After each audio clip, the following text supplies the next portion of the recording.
गुरवे नमः. अर्थात गुरु हे ज्ञानाची उत्पत्ती करणारे परमपिता ब्रह्म आहेत.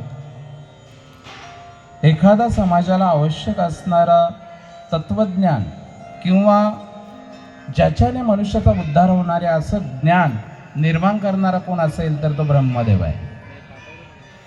नंतर त्या ज्ञानाचं किंवा त्या विचाराचं समाजाला पालनपोषण करण्याची गरज असते. कारण समाज ज्या वेळेला उन्नतीच्या मार्गावर जातो त्यावेळेला एखादा विचार हातीगत घेऊनच जातो. मग त्या पालनपोषण करता जो देव म्हटलेला आहे तो आपण श्रीहरी विष्णू म्हणतो.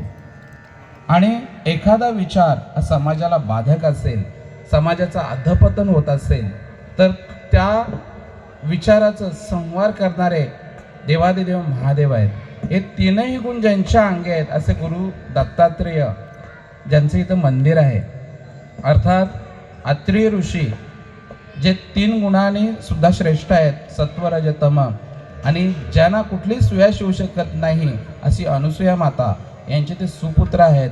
आणि त्यांनी संस्कृतीच्या कार्यासाठी आपला मुलगा दत्तक दिला म्हणून दत्त त्याचं नाव, आणि अत्रेय ऋषींचा मुलगा म्हणून दत्तात्रेय त्यांना ते प्रत्यय लावलं म्हणून दत्तात्रेय हे आपण म्हणतो. त्यांचं गुरु म्हणून पहिल्यांदा उल्लेख करतो. तसं छत्रपती शिवाजी महाराज तसं गुरु दत्तात्रेय म्हणतो.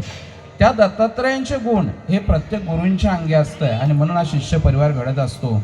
शिष्याला ज्ञान देण्याचं काम गुरु करतात, त्या ज्ञानाचं पालनपोषण करण्याचं काम गुरु करतात. एखादा जर बाधक वाटला विचार तर त्या शिष्याला समज देण्याचं काम सुद्धा गुरु करतात. म्हणून आपण म्हणतो की दत्तात्रेयाने 21 गुरु केले. आता 21 गुरु काय, त्या प्रत्येकाच्याकडून जे चांगला गुण आहे तो स्वीकारला आणि जो बाधक